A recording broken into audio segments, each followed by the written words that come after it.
Before we begin to develop the system architecture, we have to give name to all objects. These are here HMI1, HMI2, and here the Profinet connection between the different systems.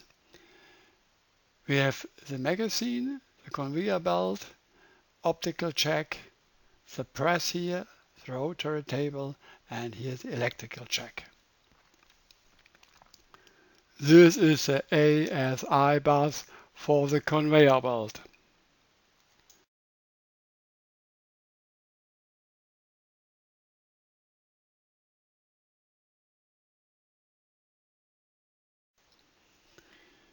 We see the robot controller from Mitsubishi, and the robot controller uses Melfa Basic as programming language, and we see too the operating panel.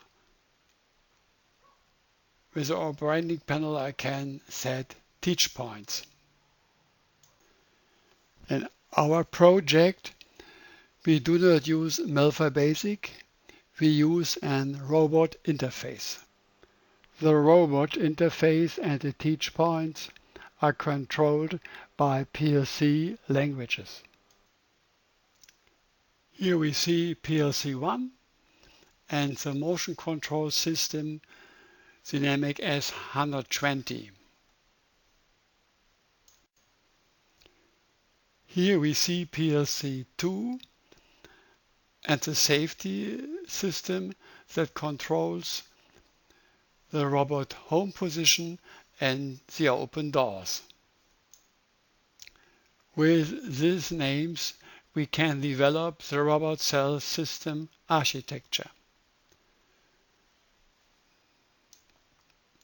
We have different jobs from the left side: motion control, electrical check, rotary table, press, optical check, and then robot control, magazine, order processing, and conveyor belt. By the HMI system you can control everything, and every job has 3 screens, one for the operator, monitoring, and test. We have different software objects in automation called function blocks. On the highest level, rotary table and order processing. Rotary table calls electrical check, press, optical check, and rotary table SFC, that means sequential function chart, and rotary table calls motion control. Motion control calls motion S120. This use telegram 111, and by Profibus is a communication to slave 1 dynamics outside the TIA portal. That's the drive. The rotary table works completely independent from the objects on the right side, like magazine and conveyor belt. So it's good that rotary table is connected only to PLC1. Rotary table is a big object, so-called composition object, and this composition object, rotary table, uses inside other objects like electrical check, press, optical check, rotary table, SFC. This is necessary because these objects now can work parallel. The composition object also has test functions to test the rotary table independent from PLC2. The red software objects are protected for students. They can understand them, but they cannot develop them. because it is too dangerous for collision problems. First, we discuss the sequence diagram for all objects. The sequence diagram has a timeline from up to down and two objects, the left object wait for event and the right object send event. Both objects do initialization at the startup, and then the left object sends a signal ready to the right object. This is an asynchronous signal. That means the left object doesn't care about it. And then object send event knows that object wait for event is ready and sends a signal event. This is an synchronous signal. That means there is a handshake. A handshake means that the right object send event controls if the left object wait for event has received the signal. If it is okay, object wait for event starts his special action.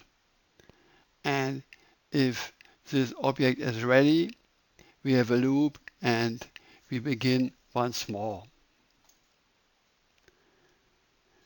We discuss now the communication for PLC 1. We have the object order processing, send event, and the object rotary table wait for event. So if rotary table is ready, the signal ready start production, then order processing knows he can start an event, and the event is start production.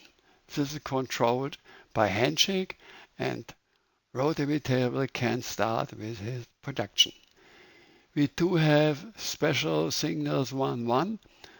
For instance, a signal from left to right to order processing that the relay is not okay, or from the right to left that order processing tells rotary table that he can shut down power to save energy if the production stops a little time.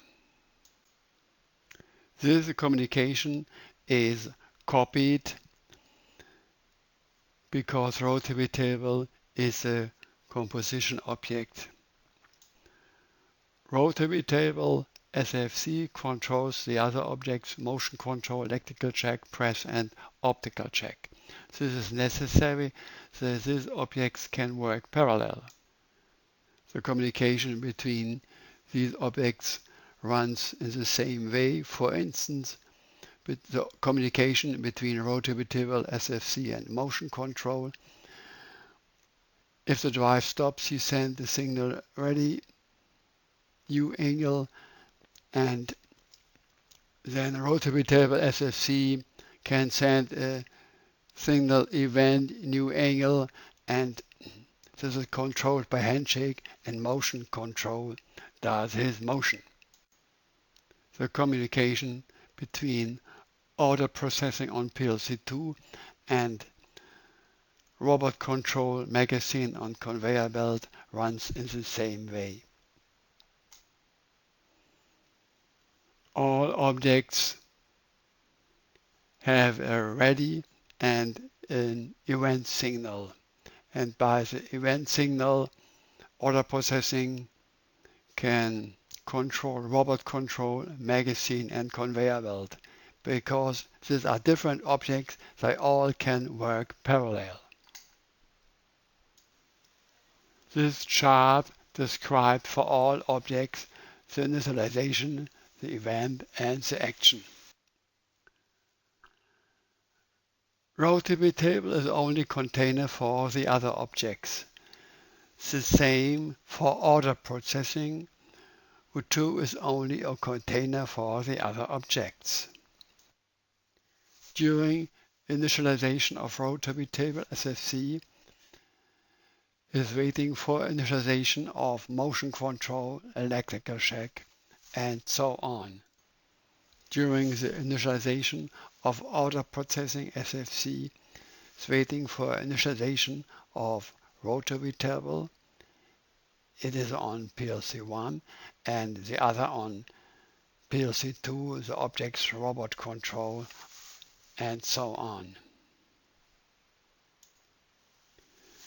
The event rotary table SFC start production has the action communication with the other objects to do this production. The event order by HMI of order processing SFC has the action communication with rotary table on PLC1 and the objects on PLC2 robot control magazine and conveyor belt to do this order. You can stop this video to see all initialization events and actions on PLC1 and PLC2. In our project, we use cyclic communication, so the programming is very easy and we do not need any function block. But we need a method for handshake, and I will describe this method. On the left side, we have the state chart for object wait for event, and on the right side, this sequence diagram. In the left state chart, the first step is initialization. This does the initialization. If the initialization is ready, the transition initialization ready is set to 1, and the next step is active. The next step is wait for event, and it does set ready to 1, and this signal is sent to the object send event to know that the object wait for event is ready. The object send event sets the signal event to 1, and this is the input signal of the object wait for event, and this is to the event, and the event is 1, and so the next step, handshake, is active. In the state handshake, the action is set handshake to 1, and this is the output signal, and this signal is sent to the object send event. If the handshake signal is set to 1, the object send event sets the event signal to 0, and this is the input signal of the object wait for event, and so the next step is action, and in this step the action is done.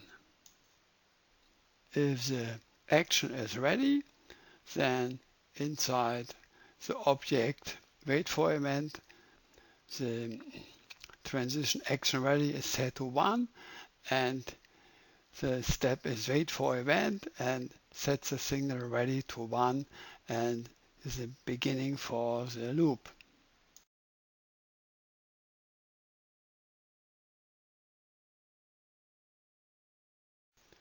It's now here necessary to stop the video and to repeat all things to understand and to integrate this in the concept.